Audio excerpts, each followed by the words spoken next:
اللہ تبارک و تعالیٰ نے کائنات میں تمام مخلوقات میں ذات مصطفیٰ صلی اللہ تعالیٰ علیہ وسلم سے بڑھ کر کسی مخلوق کو نہیں بنایا۔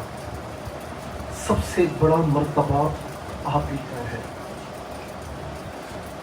آپ حبیب اللہ ہیں، اللہ تعالیٰ کے محبوب ہیں، اور جس کا جتنا بڑا مرتبہ ہوتا ہے تو یاد رکھنا کہ اس کے ذکر کی بلندیاں بھی اتنی ہی زیادہ ہوتی ہیں۔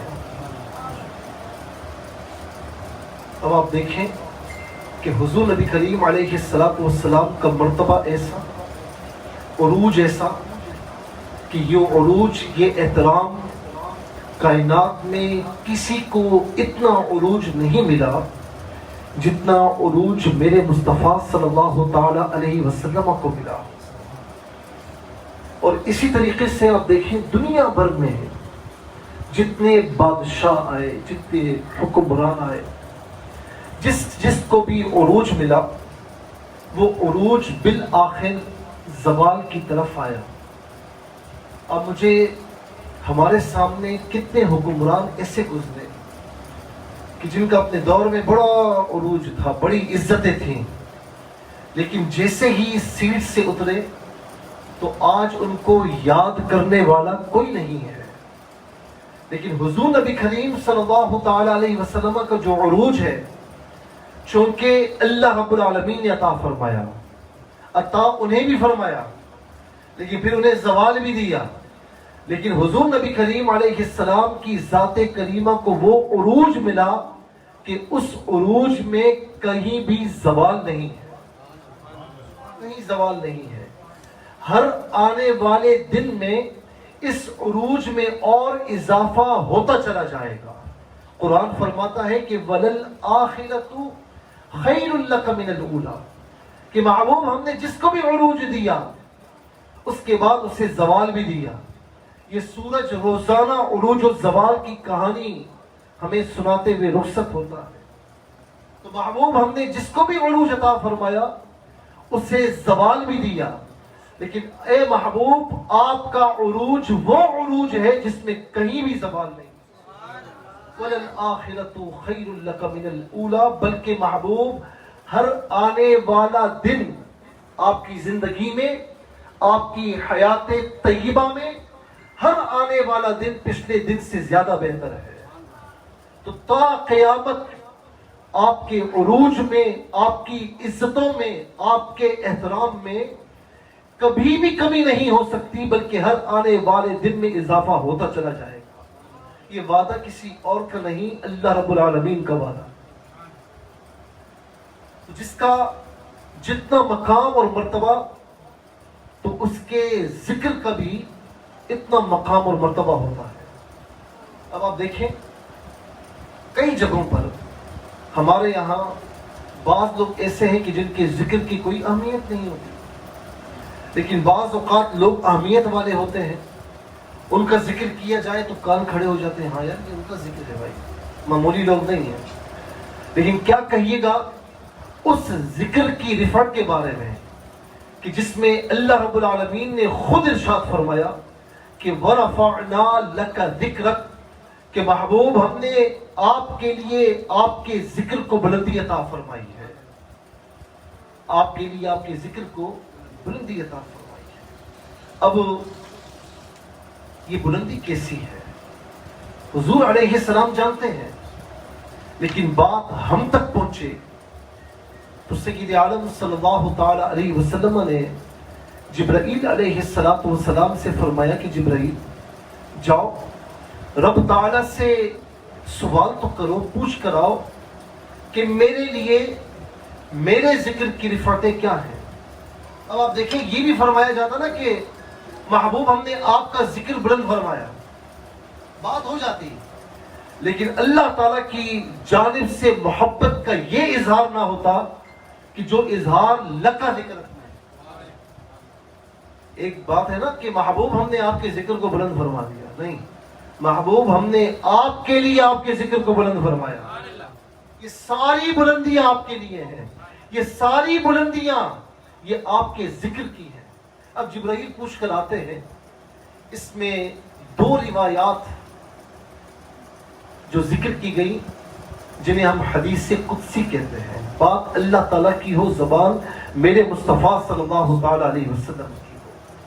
ایک روایت یہ ہے کہ محبوب جعلتک ذکرا من ذکری، آپ کے لیے آپ کے ذکر کی بلندی یہ ہے کہ محبوب ہم نے آپ کے ذکر میں اپنا ذکر مخفی رکھا ہے، آپ کے ذکر میں اپنا ذکر پوشیدہ رکھا ہے۔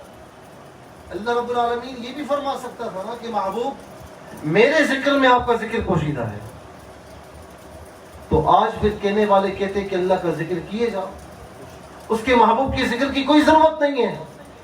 اللہ تعالیٰ جانتا تھا کہ ایسے لوگ آئیں گے جو ذکر مصطفیٰ سے منہ موڑیں گے، تو تا قیامت فرما دیا کہ محبوب آپ کے ذکر میں میرا ذکر پوشیدہ۔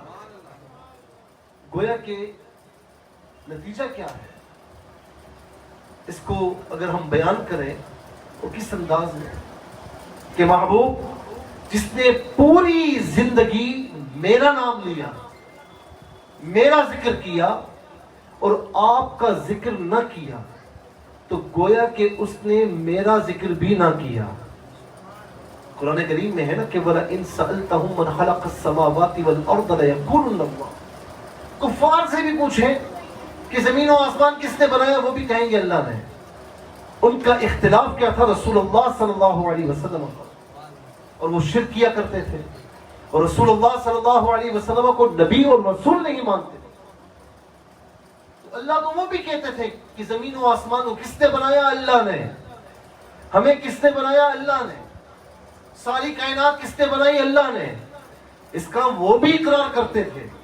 پوری زندگی انہوں نے اللہ کا نام کہیں نہ کہیں ضرور لیا، لیکن ناکام کیوں ہوئے، مسلمان کیوں نہ کہلائے؟ اس لیے کہ انہوں نے محمد الرسول اللہ کا نام لایا۔ محبوب آپ کے ذکر میں میرا ذکر پوشیدہ ہے کہ پوری زندگی محبوب وہ تیرا نام لے، پوری زندگی تیرا ذکر کرتا رہے، تو گویا کہ اس نے تیرا نام بھی لیا، میرا نام بھی لیا۔ خدا کا ذکر کرے، ذکر مصطفیٰ نہ کرے، آگے آپ کہیں نا، خدا کا ذکر کرے، ذکر مصطفیٰ نہ کرے، ہمارے منہ میں ہو ایسی زبان خدا نہ کرے، ہمارے منہ میں ہو ایسی زبان خدا نہ کرے۔ یہ ہے رفعت ذکر مصطفیٰ کہ اپنے محبوب کے ذکر میں اپنے ذکر کو مخفی رکھا۔ اور میں اس کی مثال آپ کو دوں، مثال کے طور پر یہ محفل ہے۔ میں کہوں کہ ہمارے نوید بھائی نے اور ان کے والد گرامی نے یہ محفل سجائی، ٹھیک ہے نا، یہ محفل بہت اچھی ہے، محفل بہت اچھی ہے، اہتمام بہت اچھا ہے، تو کون خوش ہوگا؟ کون خوش ہوگا؟ نوید بھائی، ان کے والدین خوش ہوں گے، گھر والے خوش ہوں گے۔ تو جب محبوب کی تعریف کی جاتی ہے تو محبوب کا بنانے والا خوش ہوتا ہے۔ جب محبوب کا ذکر کیا جاتا ہے تو پھر محبوب کا بنانے والا اس کا ذکر خود بخود ہو جاتا ہے۔ اور دوسری حدیث قدسی کہ اذا ذکرت ذکرت معی، کہ محبوب آپ کے لیے آپ کے ذکر کی بلندی یہ ہے، اللہ اکبر اللہ اکبر، کہ جہاں جہاں جس وقت جس مقام پر محبوب میرا ذکر ہوگا، وہاں اس مقام پر اس وقت محبوب تیرا بھی ذکر کیا جائے گا۔ کبھی اذان سنیے، اللہ اکبر ہوتا ہے، اللہ اکبر کہتے ہیں نا، اشہد ان لا الہ الا اللہ بھی کہتے ہیں، اس کے بعد کیا کہتے ہیں؟ اشہد ان محمد رسول اللہ۔ اللہ نے اذان میں جہاں اپنا ذکر رکھا وہاں جوڑ کر اپنے محبوب کا ذکر رکھا۔ اسی طریقے سے کلمہ طیبہ پڑھتے ہیں، لا الہ الا اللہ محمد الرسول اللہ، اور جس نے ایک مرتبہ پڑھا میرے نبی فرماتے ہیں کہ وہ داخل جنت ہوگا۔ من قال لا الہ الا اللہ فقد دخل الجنہ۔ تو کلمہ طیبہ میں بھی میرے مصطفیٰ کا ذکر ہے۔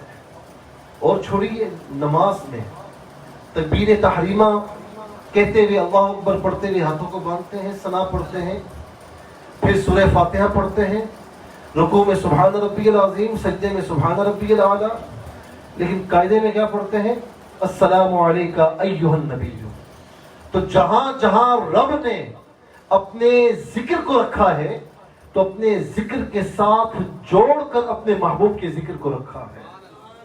تو یاد رکھیں کہ جو رب کے نام کے ساتھ اس کے محبوب کے نام کو جوڑتے ہیں گویا کہ وہ اللہ تعالیٰ کے طریقے پر عمل کرتے ہیں، اور جو اس کے محبوب کے ذکر کو اس کے محبوب سے ہٹاتے ہیں، جو اس کے محبوب کے ذکر کو اس کے رب کے ذکر سے جدا کرتے ہیں، تو گویا کہ وہ اللہ تعالیٰ کے طریقے کے خلاف کر رہے ہیں۔ یہ ہے رفعت ذکر مصطفیٰ۔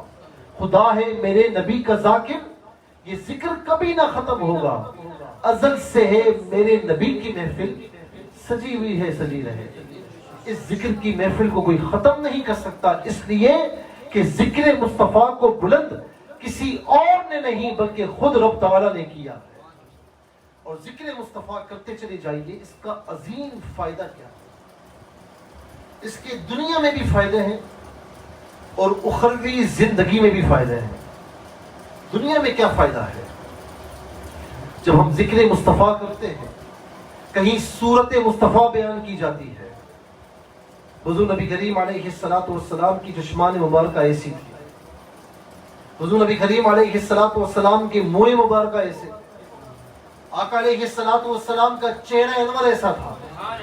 جہاں آنکھوں کی بات ہوتی ہے تو امام اسلام فرماتے ہیں کہ نیچی نظروں کی شرم و حیا پر درود، کہ اونچی بینی کی رفعت پہ لاکھوں سلام۔ جہاں کان مبارک کی بات ہوتی ہے تو فرمایا کہ دور و نزدیک کے سننے والے وہ کان لاڑے کرامت پہ لاکھوں سلام۔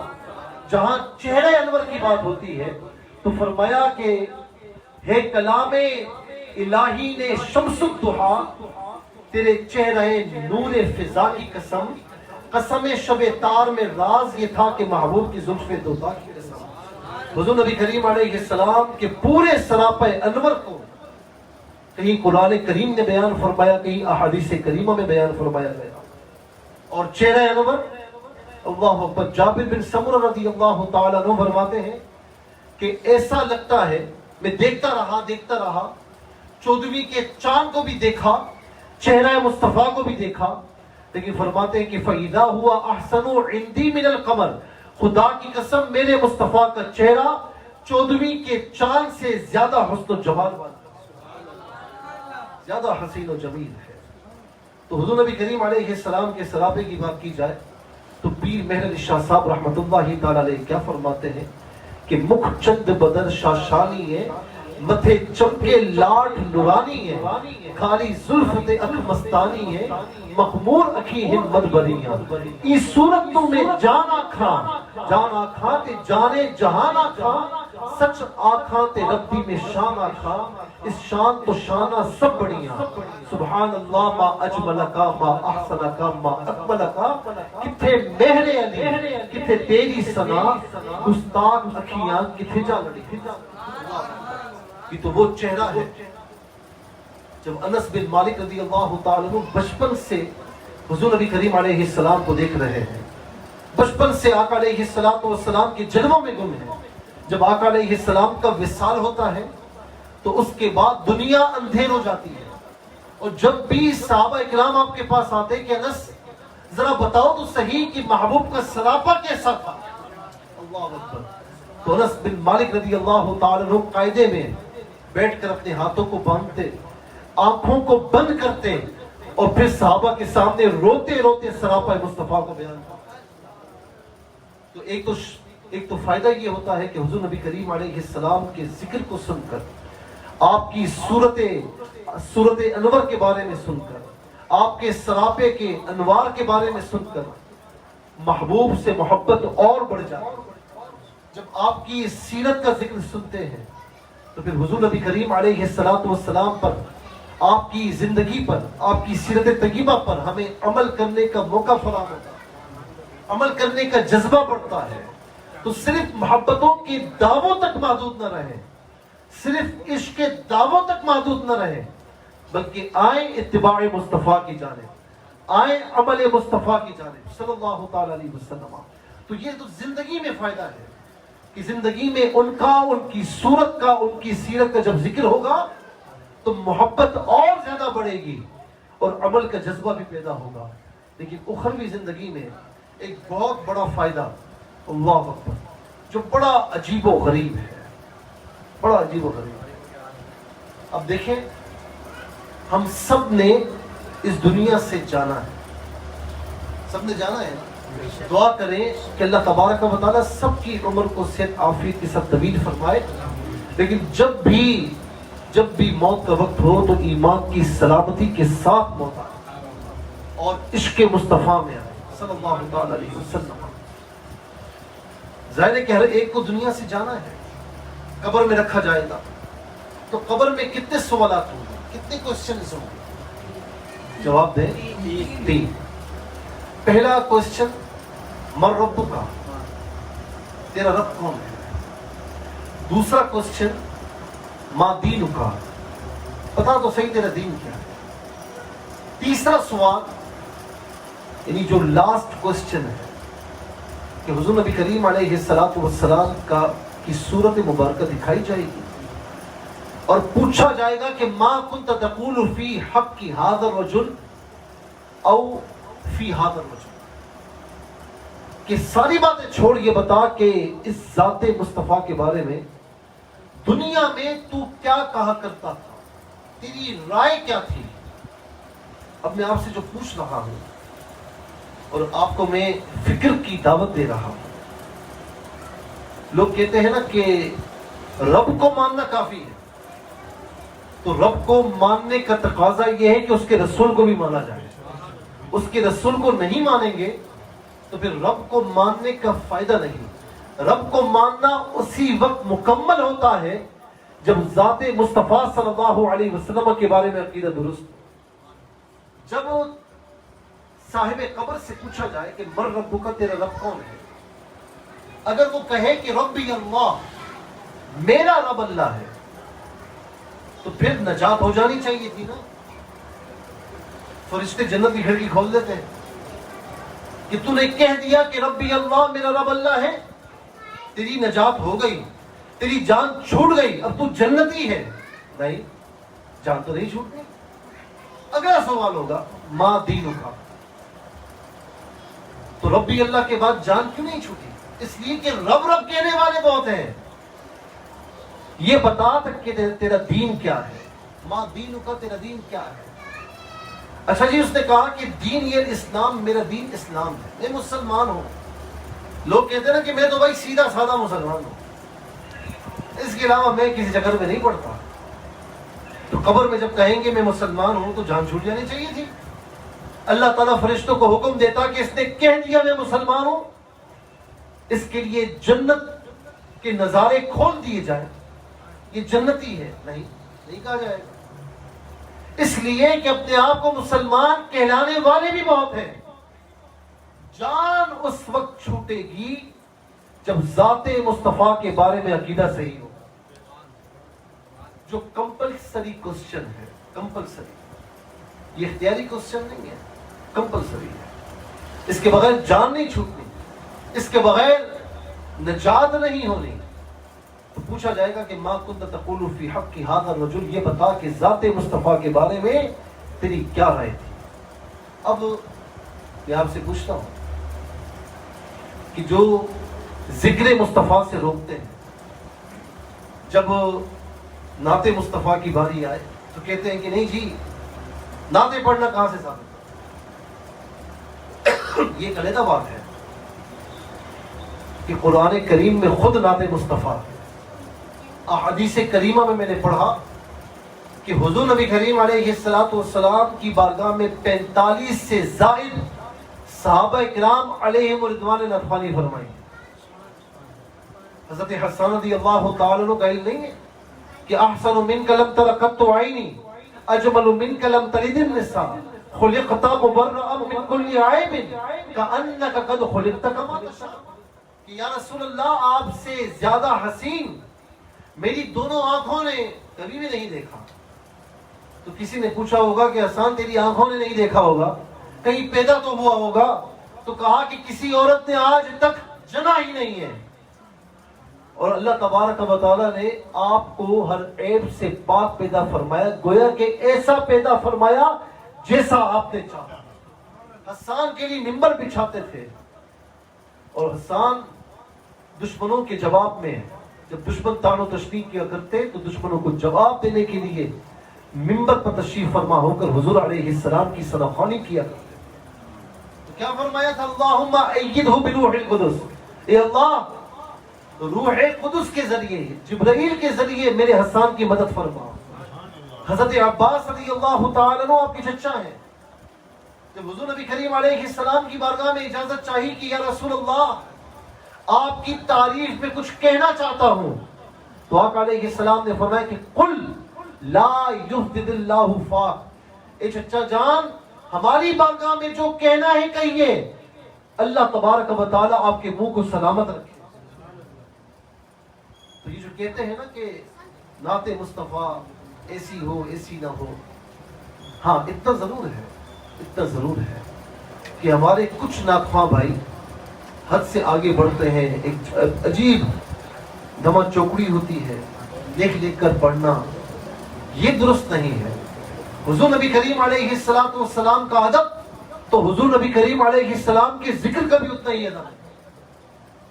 علماء فرماتے ہیں کہ اس طرح ہاتھ باندھ کر, اس طرح با ادب بیٹھ کر آقا علیہ السلام کی بارگاہ میں ثناخوانی کرنی چاہیے, گویا کہ آپ آقا علیہ السلام کی بارگاہ میں بیٹھ کر آقا علیہ السلام کی نعت پڑھ رہے ہیں. کہتے ہیں نا کہ زباں و محو توصیف و ثنا تو نعت کہتا ہوں, دھڑ کرے جب بنے صلی علی تو نعت کہتا ہوں. تو نعت کا انداز انتہائی ادب و احترام والا ہونا چاہیے. اب جو لوگ منع کرتے ہیں کہ جی نعت کی محفل میں نہیں جانا چاہیے, یہ ایسا ہے ویسا ہے, تو مجھے بتائیں کہ حضور نبی کریم علیہ السلام کو تو صحابہ نے دیکھا. اس دور میں تو آقا علیہ السلام بظاہر تشریف فرما نہیں ہے. یہ علیحدہ بات ہے کہ سنا ہے آپ ہر عاشق کی گھر تشریف لاتے ہیں, میرے گھر میں بھی ہو جائے چلا ہو جائے, جس کو چاہے دیدار سے مشرف فرما دے. بظاہر اس دور میں لوگوں نے نہیں دیکھا نہیں تو پہچان کیسے ہوگی؟ جب دیکھا نہیں تو قبر میں صورت مصطفیٰ کی پہچان کیسے ہوگی؟ تو آئیے میں بتاتا ہوں پہچان کیسے ہوگی. پہچان کا ایک طریقہ یہ ہے کہ آپ کی ملاقات ہوئی ہو, چاہے سالوں سال پہلے ہو, لیکن جیسے ہی آپ دیکھتے ہیں پہچان جاتے ہیں کہ میں نے آپ کو دیکھا ہوا ہے, میری آپ سے ملاقات ہوئی ہے. اور پہچان کا دوسرا طریقہ کیا ہے؟ دیکھا نہیں ہے, ملاقات بھی نہیں ہوئی, لیکن آپ کا ذکر اتنا سنایا کہ آپ کا ذکر سن کر آپ کی صورت میرے دل و دماغ میں رچ بس چکی. تو قبر میں جب ہم جائیں گے نا, ہم نے دیکھا نہیں ہے تو پہچان کیسے ہوگی؟ دیدار نہیں کیا پہچان کیسے ہوگی؟ کیسے؟ ذکر مصطفیٰ کی برکت سے. یا رسول اللہ آپ کا ذکر اتنا سنایا کہ ایک عاشق جب ذکر سنتے سناتے آقا علیہ السلام کی صورت کو اپنے دل و دماغ میں محفوظ کر کے دنیا سے جاتا ہے, اور جب فرشتے اسے اٹھا کر پوچھتے ہیں کہ بتا کہ اس ذات مصطفیٰ کے بارے میں تیری کیا رائے تھی, تو کہے گا یہ تو وہی ہے کہ دنیا میں جن کی میں نعتیں پڑھتا تھا, یہ وہی ہے کہ دنیا میں جن کا ذکر سنتا تھا سناتا تھا. قبر میں سرکار آئے تو میں قدموں پر گروں, جب فرشتے بھی اٹھائیں تو میں ان سے یہ کہوں اب میں پائے ناز سے اے فرشتوں کیوں اٹھوں, مر کے پہنچا ہوں یہاں اس دل ربا کے واسطے. نعرہ تکبیر, نعرہ رسالت, فرمائے اہل سنت, مر کے پہنچا ہوں یہاں اس دل ربا کے واسطے. اور جس نے ذکر نہیں کیا ہوگا, اچھا ایک گناہ تو یہ کہ ذکر نہیں کیا, دوسرا یہ گناہ کہ لوگوں کو روکا, کیا جواب دے گا؟ جب پہچانے گا نہیں تو کیا جواب دے گا؟ یہی کہے گا نا کہ ہاں لا ادری, ہائے افسوس میں نہیں جانتا. پھر اس کو کہے گا مولا مجھے دنیا میں بھیج, اب کروں گا ذکر. اب تیرے محبوب کی یاد میں زندگی بسر کروں گا، لیکن اس وقت کوئی موقع نہیں دیا جائے گا۔ اس لیے فرمایا کہ آج لے ان کی پناہ، آج مدد مانگ ان سے، آج لے ان کی پناہ، آج مدد مانگ ان سے، پھر نہ مانیں گے قیامت میں اگر مان گیا، پھر نہ مانیں گے قیامت میں اگر مان گیا۔ اور میں اسی کی ضمن میں آخر میں یہ بھی عرض کروں گا کہ ہزاروں اس